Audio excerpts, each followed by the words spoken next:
యావజ్జీవితం సంస్కృతం కోసం పురాణాల కోసం వెచ్చిస్తున్నటువంటి మాబోటి వాళ్ళని కొంతమంది తిట్టడం మహాపాపం. ఈ మధ్యనైతే కొంతమంది షణ్ముఖ శర్మ గారి మీద పడ్డారు.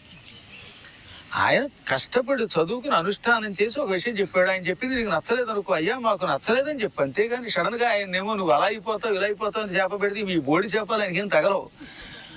ఆయన చేసిన అనుష్ఠానం ముందు వీళ్ళంతా వీళ్ళ బతికంత, మా తపశ్శక్తి ముందు వాడు శాప పెట్టేవాడు వాడంతా వాడు బతికంత. పూర్వం అగస్త్య మహర్షి దగ్గరకు వచ్చేట, అడవిలో తిరుగుతున్న ఒక రాక్షసుడు.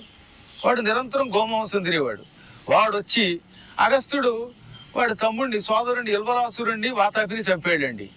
వాతాపిని ఇల్వలాసురుణ్ణి చంపావు కదా అగస్త్య, నువ్వు నాశనం అయిపోతావు, నువ్వేమో పందిగా పుడతావు, నువ్వు ఇంకో రంగా పుడతావు అని శాపం పెట్టాట. అగస్త్యుడు చిరునవ్వు నవ్వాడు.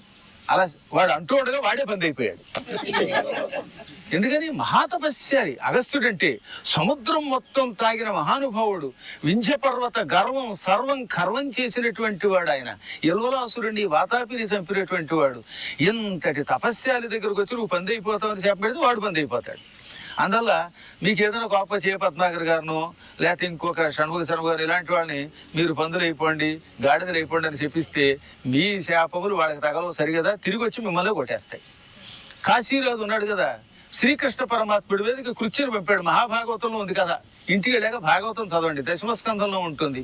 అందులో ఉంటుంది. కాశీరాజు ఒకడు ఉన్నాడు, వాడు సాల్వుడికి మిత్రుడు, ఈ శిశుపాలాదుడికి మిత్రుడు. కృష్ణుడిని నాశనం చేయడానికి వాడు యజ్ఞం చేసి క్షుద్రయాగం, అందులోంచి ఒక కృత్యను సృష్టించి ఈ కృత్యని ద్వారక మీదకి కృష్ణుడి మీదకి పంపాడు.